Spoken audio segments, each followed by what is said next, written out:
Oi, eu sou a Gabi do blog Mundo à Frente E eu sou o Rafael. e hoje a gente vai falar sobre os planejamentos, os custos e algumas curiosidades sobre como a gente fazia algumas coisas na nossa viagem de verão na Noruega. Se vocês ainda não viram, para esse vídeo agora e vai ver a nossa série. São 6 vídeos mostrando toda a nossa trajetória de 49 dias durante o verão na Noruega, realizando a viagem de férias dos nossos sonhos. Primeiro é sobre a questão do planejamento. Algumas pessoas perguntaram como que a gente planejou, como que a gente escolheu os lugares, perguntaram se a gente era rico para fazer isso. Então, para esclarecer, primeiro como que a gente escolheu os lugares. A gente já gosta da Noruega faz bastante tempo. Rafael, provavelmente mais tempo do que eu não era muito ligada nisso. Já há 10 anos, pelo menos. E então alguns lugares foi naturalmente conhecendo. Também o próprio Instagram influenciou um pouco, porque a gente olhava, quando a gente compartilha, a gente procura coisa sobre a Noruega, aparecem sempre aquelas imagens bem assim incríveis, de lugares incríveis. E aí a gente foi vendo, esse lugar aqui é interessante, aparece várias vezes. Então, por exemplo, Lofoten eu acho que foi bastante uma influência do Instagram. A gente escolheu os lugares baseado no que a gente já conhecia, nos conteúdos que a gente via na internet sobre a Noruega, e a gente via qualquer lugar aqui, quero conhecer esse lugar aqui. Basicamente foi isso. Com relação à fazenda, a gente realmente só conheceu a fazenda por causa da nossa amiga Karina, que vocês viram no vídeo. Ela é funcionária da fazenda, então a gente sabia, né, que lá aceitava voluntários, e aí ela fez a ligação da gente com a fazenda pra gente poder ir pra lá como voluntários. E a gente se apaixonou pelo lugar e dá vontade de ir lá de novo, porque é realmente um lugar incrível. Para quem tiver interesse nesse tipo de trabalho, com fazendas ou outras coisas que você vai para trabalhar, em troca você ganha a moradia e a alimentação, existem alguns sites sobre isso. Um deles é o Workaway, e você pode então fazer o seu cadastro lá, tem uma anuidade, e através dele você consegue estar aplicando para diversos lugares, não só fazenda, mas tem muita coisa, às vezes trabalhar com hostel. Depois que a gente escolheu os lugares para onde a gente queria ir, a gente tinha que traçar a rota, né? Como que a gente ia chegar no lugar, qual é o tipo de transporte, quanto que gasta, mais ou menos. E para isso eu usei bastante o Google Maps e o TripAdvisor. Muita pesquisa no Google, basicamente, mas o TripAdvisor foi onde eu encontrei bastante informação, blogs também. No TripAdvisor eles têm um fórum onde tem bastante gente ativa, incrivelmente ativa. Então você faz uma pergunta no dia, às vezes em questão de horas ou minutos, às vezes no outro dia eles respondem, então é bastante útil lá para encontrar informações atualizadas sobre como chegar em tal lugar. E a pergunta de se a gente é rico ou não, a gente não é rico. Eu acho que se você tem um objetivo, você quer fazer alguma coisa, você tem que guardar o dinheiro para aquilo. Então o que a gente fez foi ter um plano, a gente quer fazer isso, então a gente guarda o dinheiro para isso, a gente não fica saindo para comer, a gente não compra coisa cara, dificilmente compra roupa, e se precisa comprar roupa a gente vai no second hand, né? Compra de segunda mão, ou vê se algum amigo está se desfazendo. Então realmente ter um objetivo, ter um foco e não se desviar dele. Não ficar fazendo gasto desnecessário. Particularmente, eu acho que vale muito mais a pena, por exemplo, você deixar de sair uma noite para ir comer pizza fora e guardar aquele dinheiro para no futuro, né, acumulado com outras coisas que você pode estar fazendo ao longo do ano, conseguir viajar para a Noruega. Vamos falar de custos então. Eu vou deixar aqui na descrição um link pro post do nosso blog, onde vai estar bem mais detalhado do que eu vou falar aqui agora, porque eu acho que ficaria muito cansativo, ficaria muito longo falar exatamente sobre cada coisa que a gente gastou. Então eu vou dar uma geral aqui, e se vocês tiverem dúvida ou se vocês quiserem fazer o mesmo tipo de viagem, eu vou deixar o link aqui na descrição, então vocês vão ver lá que tem uma tabela Excel onde eu usei para fazer todo o planejamento de tal a tal lugar, tem a empresa, tem um tipo de transporte, quanto tempo foi a viagem. Então tem tudo lá certinho, vocês vão lá ver, mas aqui eu vou dar uma geral. O total com transporte dentro da Noruega foi de aproximadamente 4.900 coroas por pessoa. E tem gente que fica na dúvida, mas quanto que dá isso em real? A gente não vai fazer a conversão correta, mas para aqueles que querem ter pelo menos uma noção, pode pegar esse valor e dividir por 2. Então, vamos por, arredondando, 5.000 coroas seria mais ou menos R$2.500. Só para ter alguma noção, alguns dos transportes mais caros que a gente pagou foi a viagem de Oslo para Lofoten, que é no norte da Noruega, uma viagem de aproximadamente 1.200 km de trem. A gente pagou 1.108 coroas norueguesas para um adulto e uma bicicleta, porque a gente estava carregando nossa bicicleta. E outra viagem, saindo de Lofoten para Stavanger, que é no sudoeste, é mais sul do que Oslo, uma viagem de aproximadamente 1.900 km, custou 939 coroas norueguesas, aí só para um adulto, não tinha bicicleta. Então, só para vocês terem uma noção mais ou menos. Como eu disse, se vocês quiserem mais informações de gastos com transporte, vão lá no link na descrição, no post, para vocês verem a tabela e exatamente quanto que a gente gastou com cada coisa. Na questão da alimentação, a gente basicamente comprava as coisas em mercado e a gente não tem todas as notas de tudo aquilo que a gente comprou, mas a gente lembra mais ou menos algumas coisas, então foi mais ou menos um custo aí de uns 1.100, umas 1.200 coroas, mais ou menos nessa faixa, para os dois já. Isso também inclui uma vez que nós fomos num restaurante lá em Bergen, e que só isso já teria custado aproximadamente 200 coroas. Eu vou falar aqui alguns valores de algumas coisas que a gente comprou, só para vocês terem uma noção de quanto que era as coisas que a gente comprou no mercado. Molho de tomate em pó, era uma caixinha com 4 saquinhos, que rendia bastante até, era R$ 28,90. Um espaguete de 1 kg, R$ 10,90, tudo em coroas norueguesas, tá? Lenço de papel, 10 pacotes. O lenço de papel foi uma alternativa que a Karina deu pra gente, ao invés de levar rolo de papel, que ocupa bastante espaço, comprar lenço de papel, que vem num saquinho, vem num plástico. É bem prático, compacto, fácil de levar. E esse pacote com 10 pacotinhos, custou apenas R$ 9,90. Amendoim, 300 gramas, R$ 14,90. O pão que a gente escolheu comprar, que era como se fosse umas tortilhas, pãozinho redondo assim, fininho. 10 fatias desse era R$ 4,90 apenas. Sorvete de 2 litros, R$ 24,43 na promoção. Sem promoção, R$ 34,90. Queijo fatiado, 500 gramas, R$ 44,90. E para vocês terem uma ideia de quanto que pode custar para lanchar no Burger King, a gente uma vez lanchou lá. O milkshake, acho que foi 500 ml. Deve ser. Custou 35 coroas. Um hambúrguer simples, tipo um cheeseburger, talvez cheeseburger com bacon, do pequeno, 20 coroas. Então, geralmente a gente pede do simples, que aí cada um pode comer 2 e fica tranquilo, assim, bem cheinho. Não precisa pegar só um médio ou grande de 40 e tantos. Aí a gente evita pegar combo, porque o combo acaba ficando bem mais caro o valor. E uma dica extra aqui, a gente aproveita quando está na Noruega para pegar garrafinha, lata de refrigerante, essas coisas que a gente encontra, porque lá isso vale dinheiro. Então é fácil, tu consegue ali juntar uns bons trocados que não vai pagar ali toda a tua compra, mas já dá para pagar um ou outro item. Muitas dessas garrafas, elas valem já 2, 3 coroas. Então, com 4 garrafinhas ali, tu já tem ali 10 coroas, sabe? Já às vezes paga alguma coisa do que tu tá comprando. E para poder acampar, a gente precisa de acessórios, tem que ter barraca, tem que ter mochilão para poder fazer o que a gente tem que fazer. Então, vamos também dar uma geral nos preços que a gente gastou com essas coisas. A barraca a gente comprou na Noruega, ela custou 349 coroas norueguesas na promoção, mas acho que não era tão mais caro. 399, eu acho. Pronto, sem promoção. O mochilão a gente comprou no Finn, que é um site tipo o LX na Noruega, e os noruegueses, eles realmente fazem de coisa com bastante qualidade por um preço muito barato, assim, até inacreditável. Nossa amiga Karina, ela sabe explorar bem o Finn, então ela nos ajudou bastante procurando os produtos que eram bons com um preço muito bom. E ela consegue fazer, assim, negócios incríveis. Então, ela comprou pra gente um mochilão que custou 300 ou 350 coroas, a gente não tá lembrada agora exatamente quanto foi, mas é uma mochila muito boa. As nossas bicicletas, ela também comprou, na verdade, uma foi comprada no Finn, que custou 300 ou 350, a gente não lembra agora, e a outra foi dada por uma voluntária lá na fazenda. Quando a gente estava conversando, ela morava na região, disse que tinha uma bicicleta velha que ela poderia dar pra gente, e aí o pessoal conseguiu pegar com ela e a gente levou, deu uns tratos na bicicleta pra ela poder ficar melhor, e levou pra Lofoten. A gente também precisou comprar o saco de dormir. E a gente comprou lá na Noruega, numa loja de segunda mão. Foi a Karina que comprou, na verdade. E custou 50 coroas cada saco de dormir. Compramos também... a gente precisou do tapetinho, tipo um colchãozinho, que bota antes de deitar.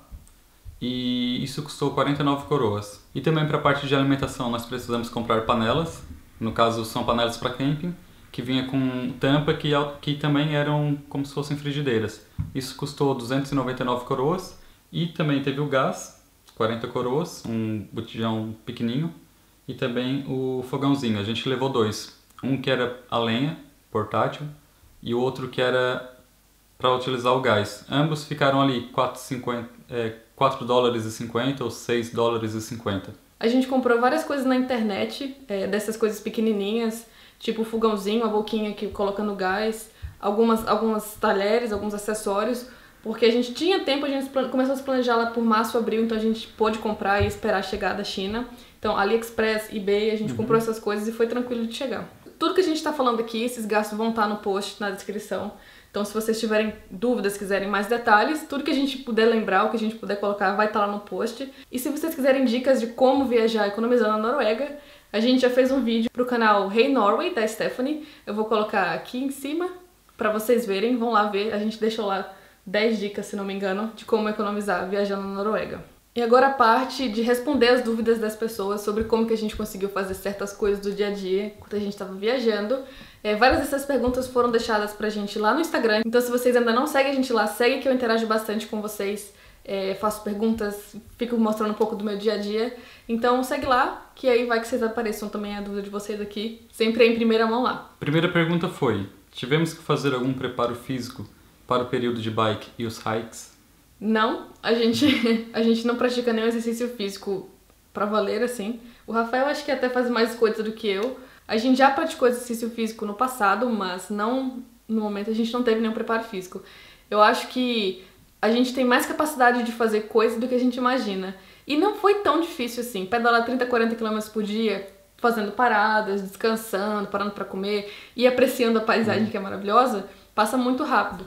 E então a gente conseguiu fazer mais do que a gente imaginava. Eu acho que com todas as pessoas é assim. Nos hikes a gente ia num dia, tinha um dia de descanso e voltava no outro, então isso ajudou bastante. Durante os hikes a gente viu gente de todas as idades e todos os físicos. Tinha gente que era bem fortinha, gorda mesmo.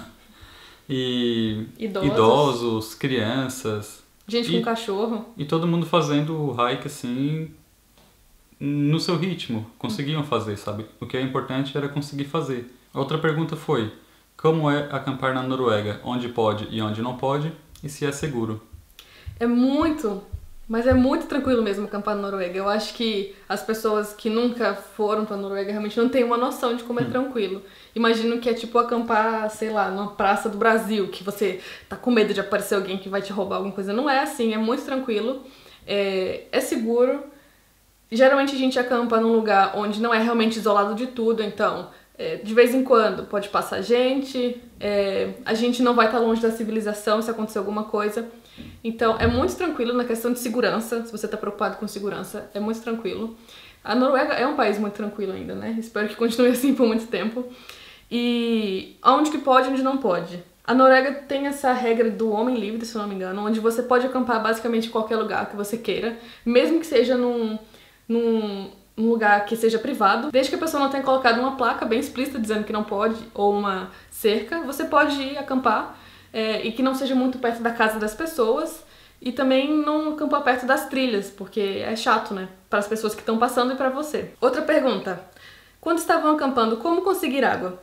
A Noruega é um país que tem muita fonte de água mesmo, fonte de água boa para beber, para usar para cozinhar. Então não foi difícil. A gente, mesmo em Lofoten, onde a gente tinha bastante dúvidas se iria conseguir mesmo ou não, tem bastante degelo das montanhas. Então a gente sempre, o que a gente precisava para conseguir um lugar para acampar era que esse lugar tivesse uma fonte de água por perto, porque é necessário. Então como conseguir água era só procurar, não demorava muito de encontrar. Como fazer as necessidades enquanto acampa? E tomar banho? Então, para fazer xixi é mais fácil, principalmente para homem. Qualquer matinho já serve. O mais difícil é o cocô, realmente. Se a gente quer fazer o cocô na natureza, é importante que não fique deixando ele ao ar livre. Então, pode usar a pazinha, a gente teve que comprar pá, faz um buraco no chão, tem certeza de que é longe das fontes de água para não contaminar.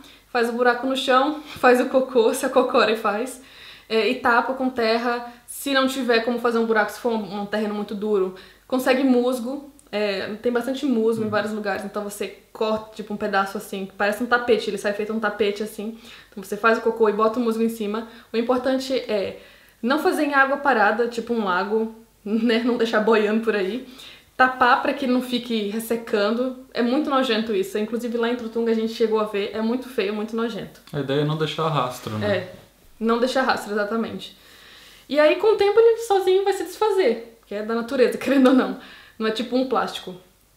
E pra tomar banho, a gente fazia o banho de gato mesmo. A gente encontrava um rio e ia lá, pegava água, passava o sabonete, ia aos pouquinhos, sabe? Não tinha como realmente tomar o banho pelado na natureza. Era bem complicado fazer isso, porque geralmente não tinha a privacidade suficiente. Então era o banho de gato, era pegar água, passar o sabonete e no cabelo a mesma coisa. Dificilmente a gente conseguia um chuveiro. E também se não tinha algum lugar com água corrente, aí era apelar para lenço umedecido. A gente sempre tinha lenço com a gente, então era passar o lencinho mesmo, se fosse o jeito. Bom, perguntaram também sobre as roupas, quantas roupas que nós levamos. Não levamos muita roupa, teve que reaproveitar bastante, teve que reutilizar bastante. Tem que levar sabendo que vai ter que lavar em algum momento para secar, né? Vai ter que ter esse trabalho de lavar e secar, porque é uma viagem longa e a gente não pode carregar esse tanto de roupa, então teve que reaproveitar bastante. Então acho que eu levei umas 3 camisetas, 3 calças. A calça é uma calça de academia, tipo uma legging, uma calça de hiking, que eu peguei emprestado com a Karina, e a outra calça, eu acho que era uma calça Tipo jeans. um abrigo assim, né? Um moletom. Ah, acho que era um moletom, verdade. 3 ou 4 calcinhas e ia reutilizando, relavando. Às vezes era, enquanto uma tava secando, eu tava usando, aí depois ela secava e eu reutilizava. O ideal é quanto menos melhor. Uhum. E questão de casaco, era um corta-vento, à prova d'água também, um mais quentinho, e tinha uma roupa térmica pra dormir, tinha que cada um ter uma calça térmica, uma blusa térmica, meia mais quentinha. E como foi viajar com uma criança? Como foi viajar com a Amélia, Rafael? De boa. Foi? Sim. Por quê? Porque a Amélia é de boa, né? Realmente, a Amélia ajuda bastante. Ela tem meio que um espírito aventureiro, né? Não é uma criança que, sei lá, às vezes, pelo modo que ela foi criada, é mimada, né? Tem ali sempre querendo algum conforto, alguma coisa que ela tem na casa. Não, ela é sempre bem de boa, assim, mesmo na natureza. Na verdade, eu acho que ela é mais à vontade até na natureza, né? Naquele estilo ali. Mas também, óbvio, é uma criança, então também tem aqueles momentos que ela pode estar mais chatinha, tá com sono e, sei lá, acaba se expressando de forma diferente, né?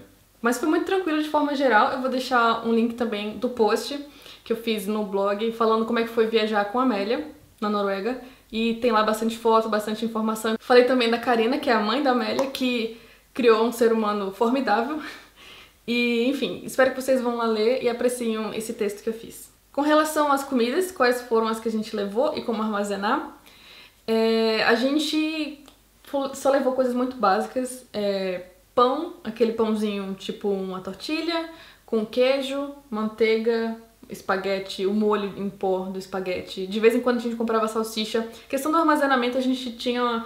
Era uma mochila para roupas e outra mochila para comida. Eu carregava de comida, Rafael de roupa, basicamente é isso. E a gente nunca comprava coisa de congelado, claro, a gente não tinha um isopor pra colocar. Então se a gente comprava tipo salsicha, como a gente comprou algumas vezes, era pra comer logo, não podia demorar muito. E as outras coisas eram coisas secas, era aveia pra fazer mingau, esse pãozinho também tinha que comer com certa velocidade, mas não era uma coisa que tinha que ficar na geladeira. Então foi muito tranquilo, o negócio é comprar coisas que não precisem ser armazenadas no frio. Tudo que a gente comprou eram coisas que eram consumidas entre 2 a 4 dias, só guardando na mochila mesmo, ou dentro de algum pote dentro da mochila, e foi suficiente. Mesmo queijo, que era queijo fatiado, mas não teve problema, foi tudo tranquilo. E a gente estava sempre reabastecendo, né, o nosso estoque. A cada 2, 3 dias, que era o tempo de comer as comidas, a gente ia lá e comprava mais. Que língua que usamos para nos comunicar? Eles falam inglês? A maioria dos noruegueses que você vai encontrar na Noruega vão te entender em inglês, vão poder se comunicar em inglês contigo, então não é um problema. Eu acho que viajar para a Noruega sem o inglês é que vai ser dificultoso. Se você fala norueguês, ótimo, mas dificilmente, só falando português, você vai conseguir ter uma vida fácil. Não quer dizer que você não vai conseguir se comunicar. Mas se você fala o inglês, na verdade, hoje em dia, qualquer lugar do mundo que você vai com inglês, você vai conseguir se safar. E para recarregar os aparelhos eletrônicos, como é que a gente fez? A gente estava andando com um power bank, que aguenta umas 6, 8, 7 cargas. O nosso powerbank ele é meio pesado, mas ele também aguenta bastante carga. Dá para 6 recarregamentos de celular, então dura bastante. E a gente sempre que tava ou em algum transporte, tipo um trem que tem as tomadas, ou se parava em algum shopping, inclusive no vídeo do Lofoten, vocês podem ver lá que a gente teve um dia que a gente parou num shopping e ficou recarregando, sentados no chão do shopping, recarregando os nossos eletrônicos. Bom, a última pergunta foi em relação à temperatura. O pessoal queria saber qual foi a temperatura média dos lugares e se fez frio, se não fez, como é que foi? A temperatura média variou bastante. Primeiro a gente ficou no centro da Noruega, depois a gente foi pro norte, depois a gente foi pro sudoeste. E varia bastante.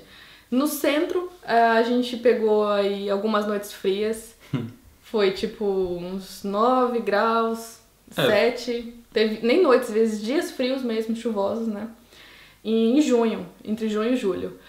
Depois a gente foi pro norte. Daí a gente ficou entre 7 e 13, 14 graus. O dia Verão que norueguês.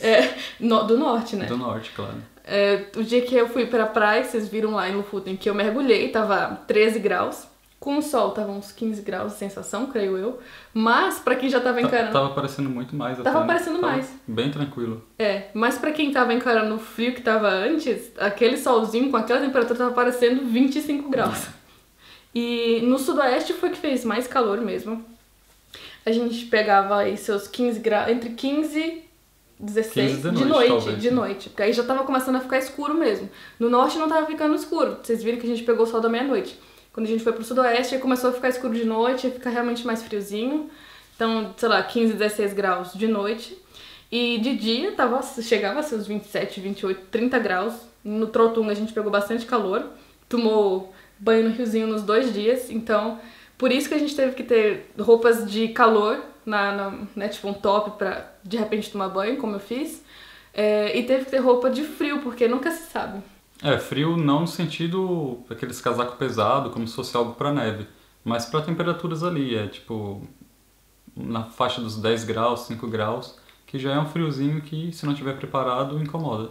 Então é isso, espero que vocês tenham gostado. Só pra lembrar, tô deixando na descrição do vídeo links pro nosso blog, onde vai ter tudo detalhado do que a gente falou aqui, na questão de gastos e planejamento, e também o post sobre a Amélia. E se vocês tiverem alguma outra dúvida que a gente não falou aqui, vocês deixem no comentário. Deixem também o que vocês acharam da série e do nosso planejamento e tudo mais. E é isso, a gente se vê na próxima. Beijinho e até mais. Tchau, tchau. Tchau, até a próxima.